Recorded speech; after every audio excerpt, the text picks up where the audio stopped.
Hello, everyone, and welcome to the Practical Entrepreneur Show. This is your host, Nicholas Luna. I know I haven't been posting, but it's been really busy. Open enrollment is still going on for Covered California. So if you know anyone that is self-employed and lost their coverage through their employer and needs insurance, feel free to refer them over to me. I'll be glad to take care of them. You have till the 15th of December to enroll into Covered California for your coverage to be effective January 1st. So that's why I haven't been able to produce any podcasts, because I've been so busy. Thank goodness I have been blessed with, work since the beginning of open enrollment. Anyways, I wanted to go ahead and post this podcast that is kind of has to do with the health industry, because it's actually the inventor of the IntelliRoll. It's Dr. K. I feel that this podcast didn't get the love that it deserved, so I'm going to go ahead and repost it. I will be back in 2019 producing podcasts of local entrepreneurs who are making it happen. So don't worry, I'm not gone. I just kind of took a little break. Not a break! Actually, I wasn't working. I just didn't have any time. For now, enjoy the show. Hello, everyone, and welcome to episode number 8 of The Practical Entrepreneur. I am Nicholas Luna, your host, and today we will be interviewing Dr. K. Dr. K is the owner of a chiropractic and physical therapy clinic in Thousand Oaks, California, and as well as the inventor of the IntelliFoam. If you are into health and fitness, this is definitely for you. Sit back and enjoy. Okay. All right. So I'm Savat Kotobakshian, and I'm in the business of helping people improve their quality of life. I'm a licensed doctor of chiropractic, and I own 2 businesses. One is a service business in Thousand Oaks that's been in business since 2003, and we employ physical therapists and chiropractors and massage therapists, and we provide orthopedic outpatient services. So anybody with a musculoskeletal issue ranging from neck and back pain to shoulder surgeries or back surgeries, we help those people improve their quality of life. And so we help them recover from injury, and then we help them preventatively.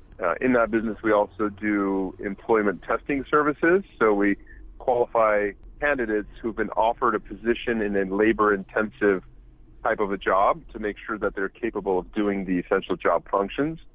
So we do employment testing for school districts and hospitals and those kinds of clients that have high rates of hiring, and they need us to ensure those people are capable of doing the physical demands of the job. That's a service business called Omega Rehab and Sports, and I also own a new company that we created a couple years ago called Active Care Products. And the vision with Active Care Products is to be able to offer people low-cost self-care solutions so they can take care of their body in the comfort of their own home, combining content and low-cost products, self-care tools. Now, what are some of the products that you have created with this company?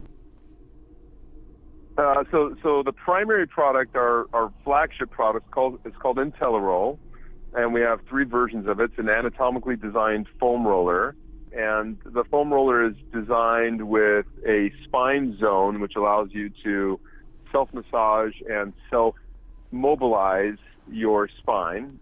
I would go so far as to say self-align your spine, primarily in the mid-back, so you can be more upright.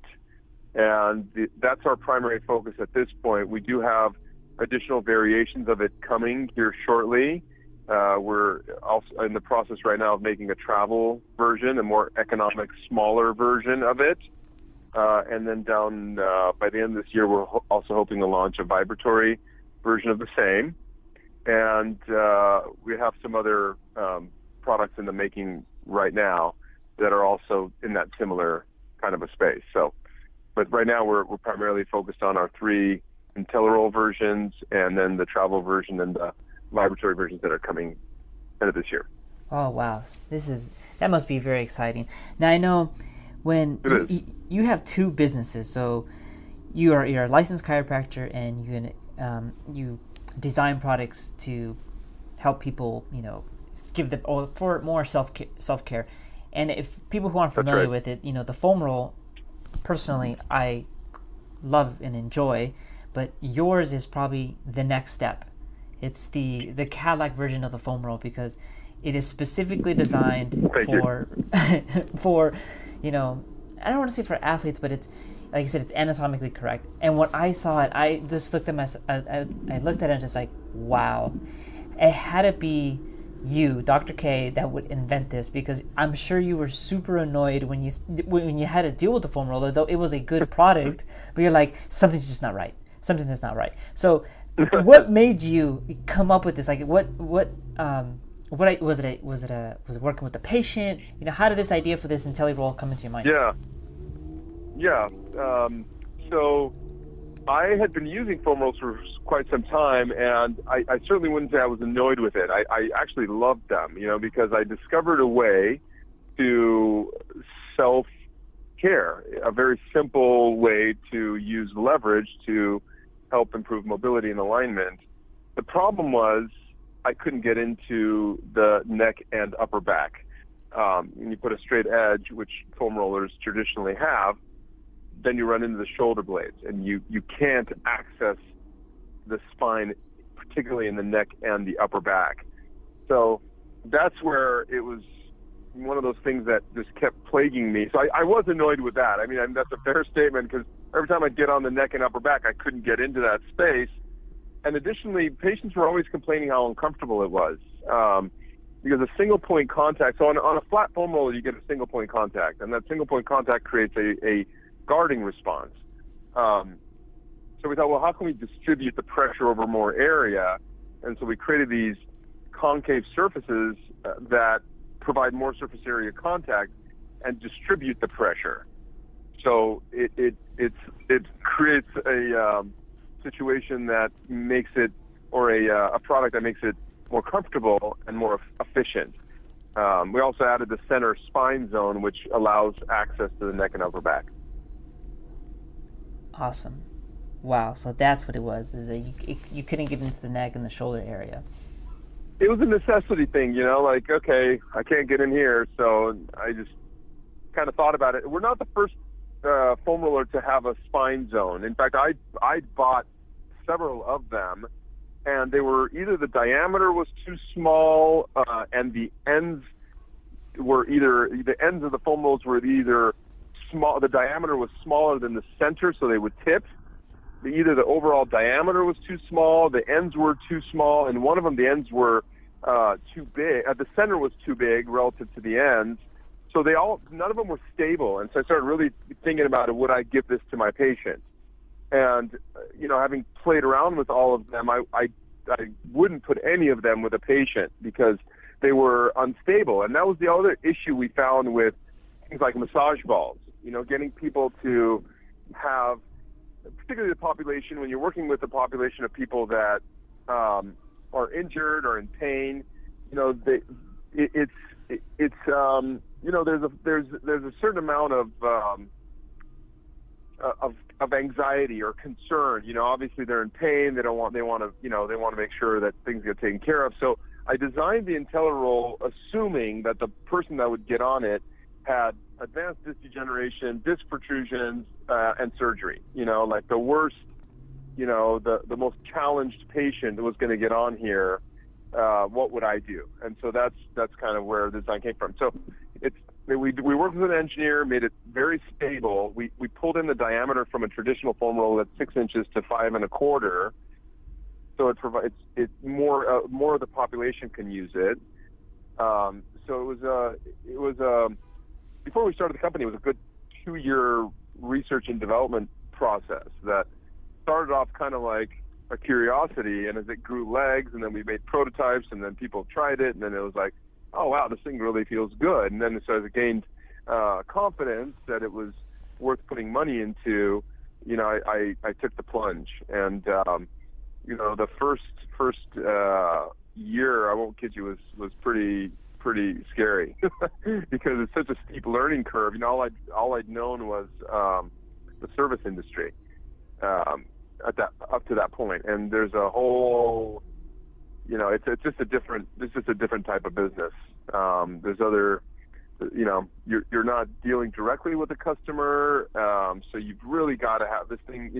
Education is super important. You've got to have content so people can watch it, and then they can get to using it in a relatively quick way. So it's a different kind of a game. You also have to be well stocked with inventory, well capitalized. It's all these new areas of challenge that I had never experienced. But it's once we got through that initial hurdle of getting in the market and people started buying it and liking it and getting reviews, it was like, okay, this is going to work. So it's been a fun ride so far. Wow, that sounds good. What would you say would be one of the major differences between a service business and this new product business? Obviously, in a service business, you're dealing directly with customers. So, the biggest difference, you're selling a product, and in the case of the service, you're selling a service. So, I think the biggest, well, for me, the biggest difference is in how cash flow works. Okay. In the service business, generally speaking, and healthcare service has its own challenges, but generally speaking, you get paid at the time of service or shortly thereafter. And so your cash flow is more consistent that way. In the product business, it's also, the cash flow is consistent as well, but the cost, the cost variability goes up and down.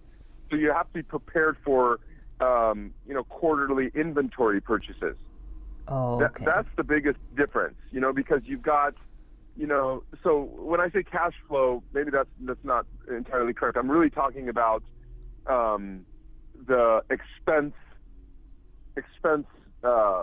predictability.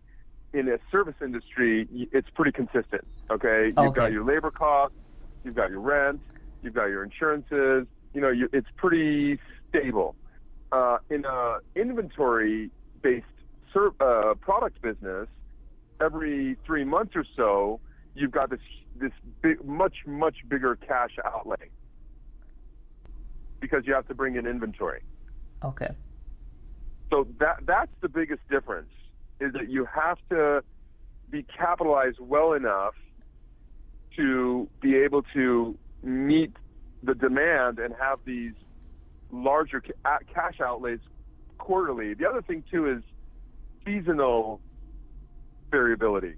So you kind of have to get stocked for the holidays, as an example, and that you have to just prepare in advance. And what's happening to us right now, as an example, because we had great sales going into the end of the year last year, we underestimated our inventory for the beginning of the year. So right now we're on back order for one of our SKUs. But fortunately, we're getting some in at the end of this week. I'm sorry, at the end of next week.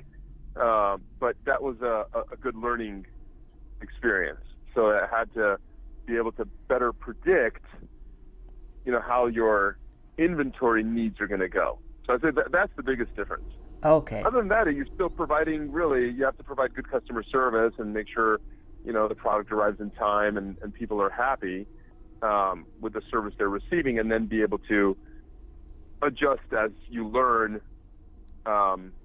things from the customers. Yeah, that. In service business, you're right? The I guess the cost, what you're going to spend on a monthly basis is pretty consistent. And I never really thought about inventory because I've never been in a product service business, but that makes a lot of sense. Every quarter or every month, sales go up and down.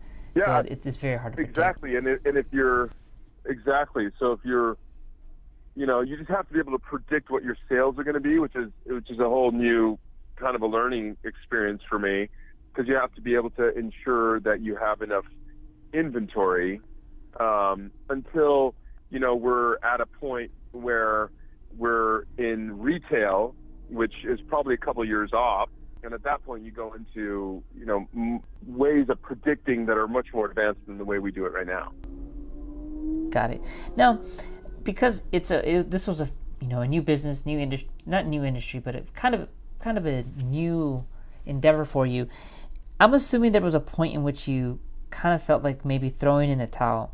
What made you keep going? Oh, that's a great question. Yes, there was a minute there in the beginning. I was like, oh my gosh, this is too much. Can I handle this? What made me keep going was the feedback we kept getting. People, every time we got another, 5-star Google review, and people, one particular incident I remember, we were at a restaurant, and we were at the bar waiting to get seated, and we struck up a conversation with me and my wife talking to a person next to us, and she asked what we do, and we got to talking, and we were telling her about the IntelliRoll, and the person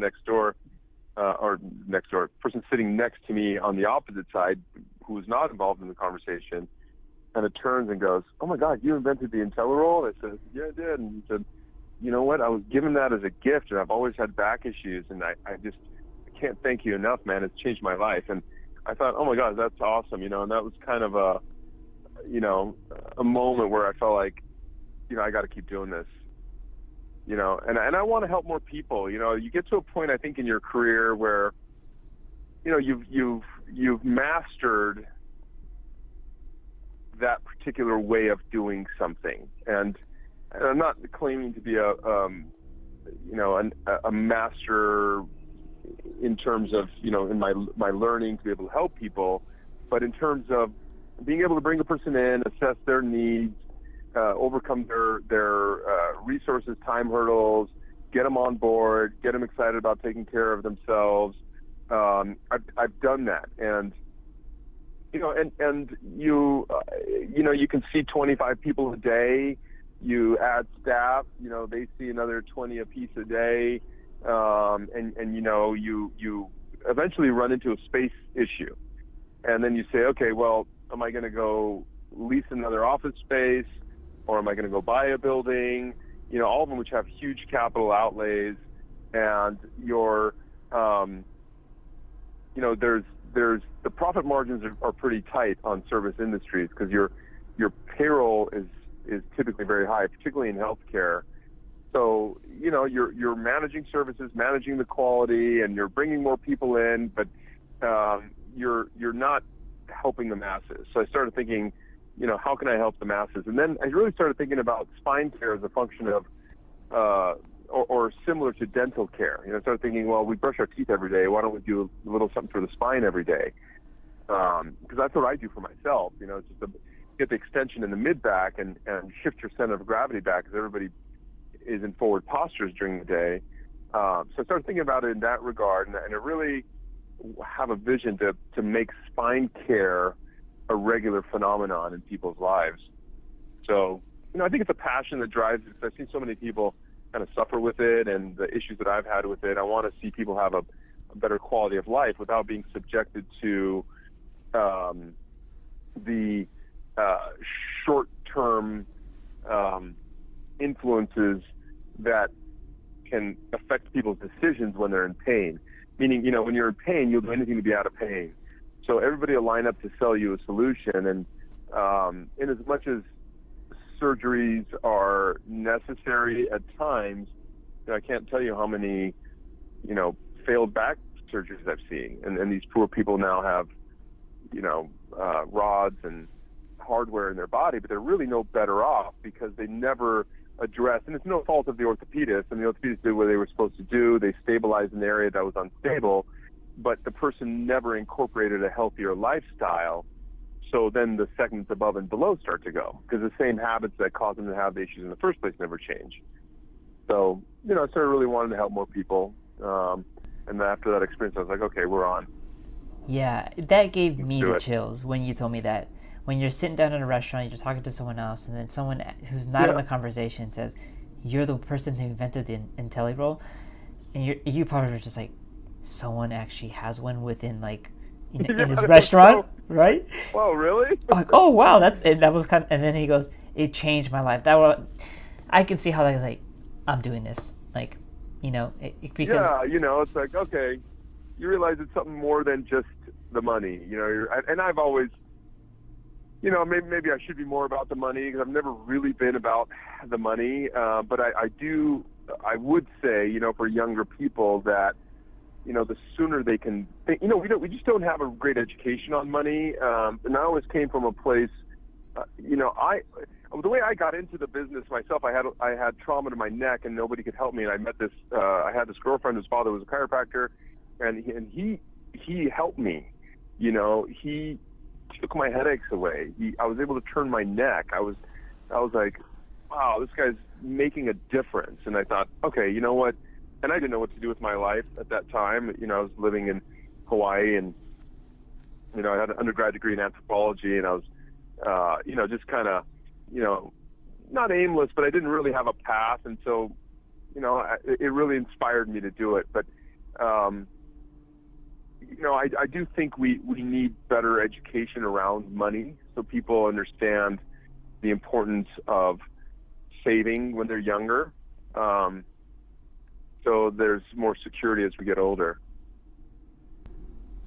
I hear that a Got lot. off topic, I realize. Yeah, I hear that a lot with the people that I speak with, that they can, if there's something I could tell younger people, it's definitely saving, because you don't think of it when you're younger. You're just kind of just save, making the money, spending the money, making the money, spending the money, and it isn't until you're a little bit older that it starts to get a little bit more difficult.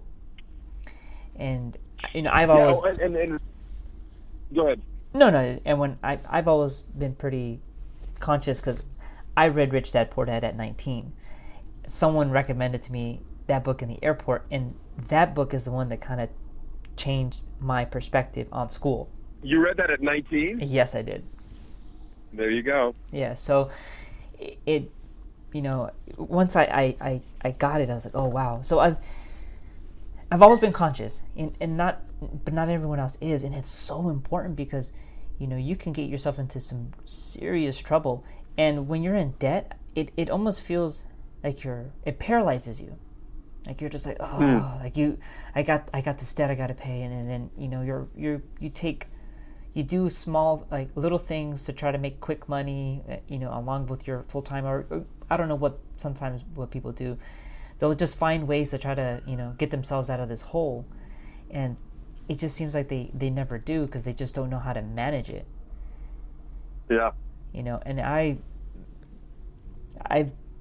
one other book that I've read that really made me understand what Kiyosaki said in Rich Dad Poor Dad was Pay Yourself First, was Richest Man in Babylon, where you save 10% of your earnings and live off of 90%.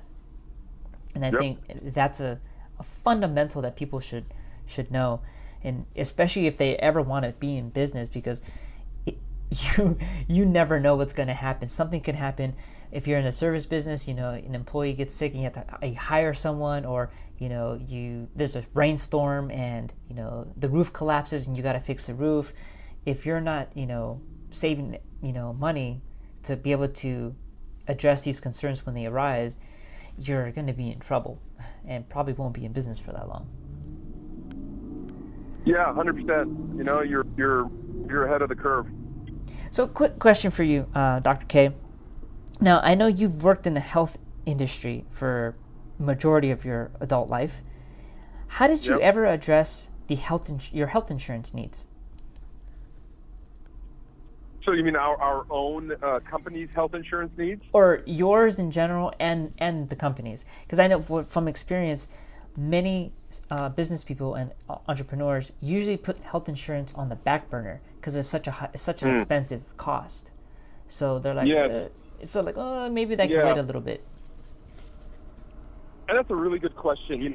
We just committed to the principle that we were going to provide health insurance for our team, and even in for small businesses, it's not a requirement.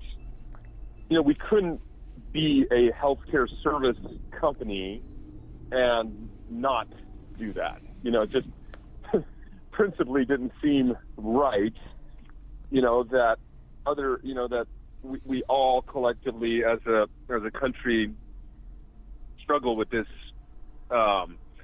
for-profit system. And I'm not one that's advocating universal health care either, but it does seem like, the premiums keep going up every year. And this year was no different.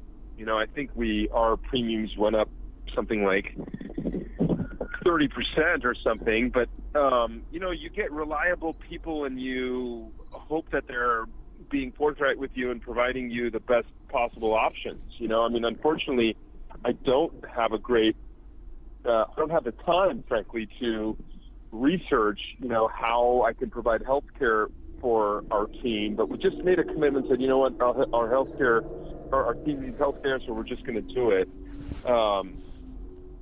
But it's always been challenging. It's always been really, really challenging. We used to cover 75% of the employees' premiums. Now we cover 50% because about 5 years ago, when the premiums really started going up, we just, we couldn't do it. It was too expensive. But we've committed to staying at 50% of their premiums. So we cover 50% of their premiums, and I guess we relied on brokers we trusted. I'm sure you understand that. Oh, yeah. A sales broker don't fully explain the benefits because there's a ton of little things that people don't understand about their health plan, like deductibles, co-pays, a co-insurance, in-network, out-of-network. And when they're selling, their products, or they're selling their, the insurances to small businesses like yourself, they don't fully educate because they quite honestly, some don't even know or care to do that. So at least for me, whenever I sit down with anybody, I just first try to get a feel of what they're looking for. Are they fairly active? Is it someone who's going to be using their insurance a lot? And if it is, then okay, then we're going to go over that type of plan. If they're not, we're going to go over a plan that it's like low usage. But I make sure I like to personally break down all these big questions, because there's nothing worse than getting sick, going to the doctor, thinking you have good insurance, and then finding out that you have a super high deductible that you weren't aware of. Right. Yeah, it's amazing how many people don't know what the heck a deductible is. It really blows me away to this day. Like, people will come in, and that's the other really big challenge, is that people come in feeling entitled because they're paying so much for premiums that that insurance benefit should cover everything. It's a really, really big misconception that's either intentionally perpetrated or perpetuated, or it's just a lack of education. I suspect it's just a lack of education, but the insurance companies have not made it easy either. They've created so much variability in terms of the products they offer. And, we've got dedicated people to verifying insurance claims, filing insurance claims, following up with insurance claims. And even, with the experts that we have that have been doing it for 20 years, it changes so fast. They add, new types of, there's a policy that could have a certain benefit, but that particular benefit has specific requirements, so, it gets deeper and deeper and deeper. So it's very challenging. I can only imagine, on the consumer end, how challenging it must be, because they really have no education. So, I applaud you on that, because people really need to have a better understanding of health insurance. And that was the other thing, I was going to say, that if I were to advise young people, is make health a priority, because, the future of healthcare in this country is really uncertain. There's a lot of interest in keeping our country sick. People don't realize that, but sick care is big business, and people need to really open their eyes in terms of what they're putting in their body and, what they're exposed to, because there's really no incentive on the part of drug manufacturers, and I'll go so far as to say healthcare providers, particularly hospitals, to have a healthy population. There's just really no incentive. And you would think that there would be an incentive from the perspective of the government to save money, but I don't see that either. Because it feeds the economy in a really big way. So, and the other thing we also know is that major food and chemical producers are jointly vested in each other. So you have companies like Tyson, who makes chicken, and you have companies like Monsanto, who make herbicides and genetically modified stuff, invested heavily into drug companies. So, I think we really need to, as a country, open our eyes and really ask, what does it mean to be healthy? Because there's no incentive from the government to keep us healthy. Oh, wow. That's getting a little controversial. You make a valid point. I mean, you even kind of opened up my eyes a little bit, where I'd never heard it that way. It goes, the country isn't incentivized, or the hospitals aren't incentivized to keep us healthy. Like they rely, they rely, the way they stay in the black is us being sick. So of course they're gonna want you to be sick, because that means they have more consumers. Never. Yes, exactly. And there was a gentleman, I can't remember his name, but he worked for a new drug manufacturer startup who spoke at our Rotary Club, and he made no qualms about talking about the profit motive. And he said, without the profit motive, we won't be in business. And he kept going back to the profit motive, and it was to the point where it was like, you could probably curtail that a little bit, in your talk, because it was so transparent, like that was their primary goal, and and I also think, if I would advise people, and I don't know what your take is on this in terms of insurance, insurance is really intended to keep us from catastrophic loss. And people say, well, why don't insurance companies incentivize us to be more preventative? And frankly, that's not the job of insurance, so, I like the high deductible plans, because the high deductible plans mean that your overall outlay in terms of premiums is going to be a lot less during the year. And so if you use vehicles like health savings accounts, the healthy person who doesn't need to use those services can put pre-tax dollars away into these health savings accounts and use it when they need it, but don't put your money out in terms of premium. So people think, I should get this Cadillac plan that covers everything from A to Z. It's like getting insurance for your car that covers oil changes. It's just not. The insurance for your car is intended to keep you from catastrophic financial loss should you be in an accident, but it's never intended to change your tires and your brakes and your oil. So that's really our own health, I think, is our own responsibility. The challenge is we're not always certain the chemicals and the foods we're eating, the chemicals we're subjected to and the foods we're eating are safe for consumption,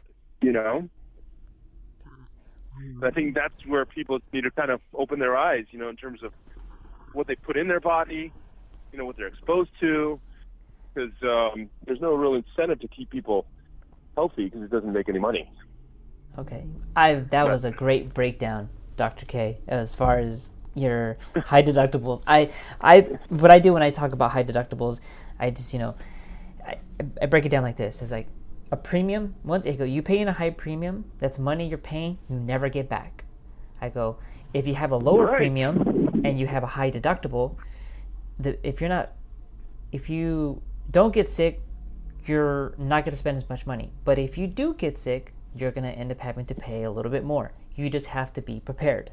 So, that's right. If you're an active person and you know you're going to be healthy and you're not going to use your insurance much, just get the one, get an insurance plan that has a high deductible, low premium, and then just be prepared. If there's going to be some sort of a major accident, you have a protection with the insurance company, so you at least don't go bankrupt. You have some That's right. protection. But I never really thought about, because you don't need an insurance plan to change your oil and rotate your tires. That was funny. Exactly. That's why people come in, they're like, when people come in and their insurance does not have, say, chiropractic benefits and they have a high deductible plan, we just say, hey, look, comparison-wise, you go down a drug path, and here's, because there's a lot of studies that show what happens when you spend money, say, getting chiropractic care or physical therapy, which are super cost-effective. They improve your function. You get much more longevity out of it. But what people have to do is they have to commit to the time necessary, because it's really just the time. If they can get themselves to the clinic 2 or 3 times a week for 4 to 6 weeks, most conditions can become stabilized, and they'll learn something. They'll take something home with them so they don't, so they can be self-reliant. So that's kind of the same thought process. Pardon me. We're trying to bring to IntelliRoll by way of education. Just providing content so people can self-educate and take care of themselves. They're always going to need service providers, and I always recommend people see their chiropractor a couple times a year, minimally, just get their pelvic alignment checked and just do a checkup, an examination, see how they're moving, see if there's any things that are popping up. But, we all need to be thinking more preventatively, because I really don't know what the future of healthcare in this country looks like. I don't know if things will become privatized and, there's still going to be that profit motive. On the other hand, universal health care, Bernie Sanders will say, health care is a right, and that's hard for me, because what that means is then people aren't going to be as there's going to be less accountability. It's, healthcare is a right. I have a right for somebody to take care of me. I don't know, how I feel about that. I think we need to have more accountability. We need to be able to say, okay, why should the guy who never exercises, eats terribly, have the right to, cost the taxpayer tons and tons of money, when the guy who's doing everything they can to feed their family properly and be more active, watching, doing regular checkups, etc., it's hard, So I think people just need to be thinking long-term about their own strategy around health, including, getting the proper plans, including getting proper insurance, and it doesn't have to break the bank if you can also take a concurrent strategy of having a healthier lifestyle. Got it. That's really good advice for young people, or for anybody, just being more educated, make sure you have, you're doing everything you can, and just have the proper coverage. So in case if something does happen, you're at least the basics are covered.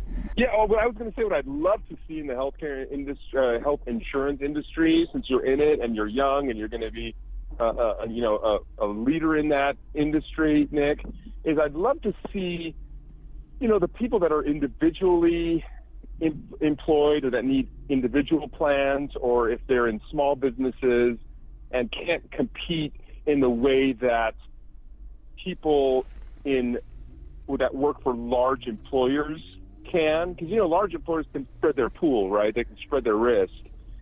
How can we get everybody in the same way to share the risk? I know the Affordable Care Act is trying to do that.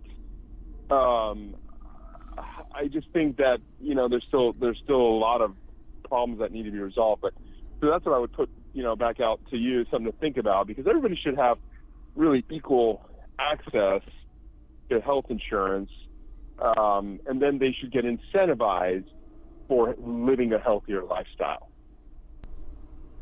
Yes, I agree, and that still hasn't kind of been implemented in the plans that are within at least cover California that are under the Affordable Health Care Act. Now there is like a slight difference where it's just usage, low usage, medium usage, high usage, and I think the other one it's low, moderate, high, and often. I don't know what there's 4 of them. There's 4 levels, and the lower you use it, the less less your premium is, and then the more you use it, meaning the high prescription, going to the doctors frequently, that one's going to cost you a little bit more. So that it's slightly in there, but if you're a healthy individual, that does not come into an effect with your premium cost. And I would love to see that as well, because someone like myself, who I consider myself to be a very healthy individual, I'm like, I shouldn't have to pay as much insurance for someone that's my age that's 40, 50 pounds overweight. I go, yeah, we may not use it the same. We may use our insurance the same. We both may not go to the doctor that often, but if that person gets sick, it's going to cost you more money to fix that individual versus me. Like, it's going to cost me less because I'm not going to be very complicated. So that still hasn't been implemented. And I don't know if that will ever take place.